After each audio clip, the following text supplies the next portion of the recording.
Sarap ng araw.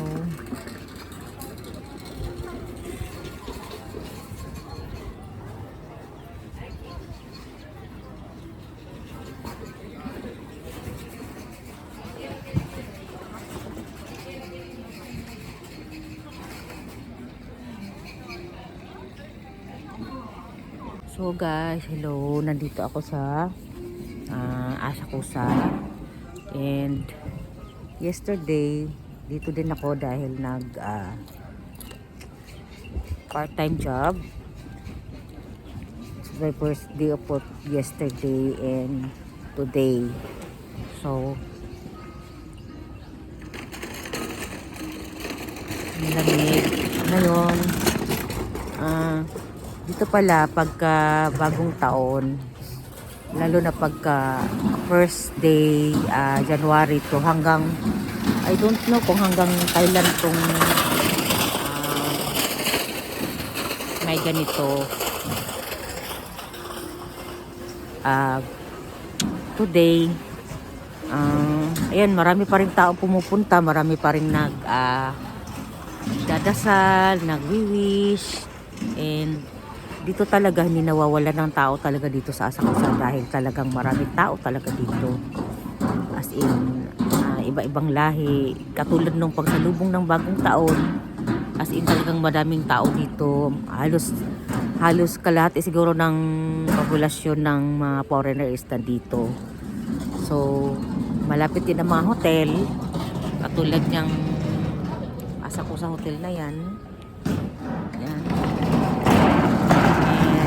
Sa mga gilid-gilid na yan, puro hotel yan, and mga apartment ganan dito sa Asakusa pag pupunta kayo. And ayun, as usual, maybe bukas is back to normal. It's Monday, January 5, so back to normal ang tao, lahat work, balik na sa work. Yung iba as in sa mga malalaking kumpanya ganon. Kasi ako nagpa-part-time job sa hotel, so ang hotel talaga kung kailangang araw-araw kang papasok ka talaga kasi hotel wala siyang day off ang hotel. Kaya ang mga tao, ang mga nagtatrabaho sa hotel is palitan kami ng schedule, palitan kami ng pagpasok sa work, ganon. And tika lang, gamitan ko muna ng mic kasi baka mahina ito. Wait lang. Masarap magbilad sa init dahil pagka umaga. Nakaka-energize siya pag naaarawan.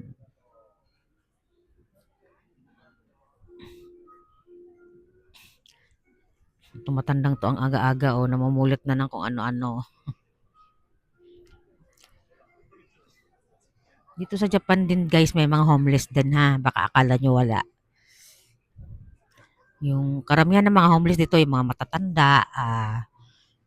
Kasi mahilig yan sa sugal, hindi nagtatrabaho. Ayan.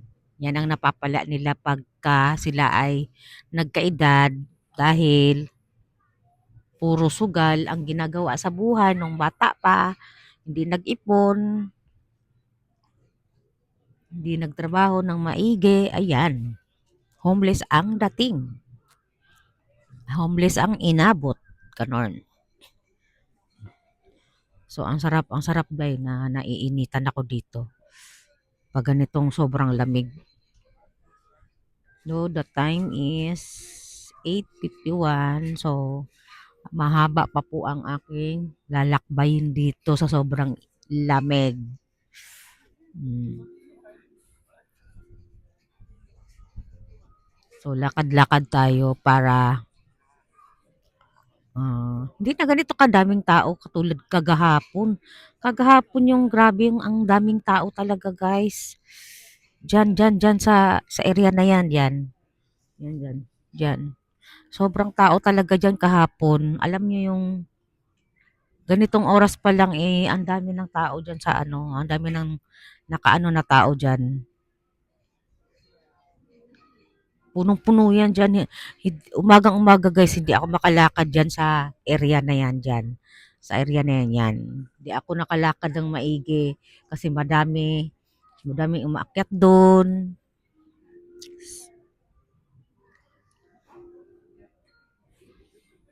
So, lakad pa ako dito doon guys ha, para makita nyo guys. Nagbilad lang talaga ako sa init kasi ang lamig-lamig talaga. Teka lang. Wait lang. So guys, ayan. So nakaharap ako dito ngayon sa araw. Magbilad muna ako sa araw dahil sobrang lamig. And um, papunta kasi ako sa trabaho ko. Nagpapainit muna ako dito dahil sobrang lamig. Mahangin. As in mahangin. So naamoy ko insenso. Amoy insenso ako dito.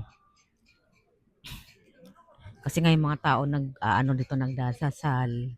And nakikita nyo ba yon? Ayan yung sky tree. Ayan, malapit sa station. Ayan. So, as usual, the morning is like this. And maraming tao. Laging may tao, marami. Hindi nawawalan talaga ng tao dito sa Asakusa. And kahapon lang ako nakapagkulay ng aking buhok. Kung kailan tapos na ang New Year's Eve. So, parang dyan yata ako matatamaan ng araw. Mas maganda dyan. So, nakatayo muna ako dito dahil ang haba pa ng oras nang iintayin ko sa aking trabaho. So, enjoy mga guys and thanks for watching.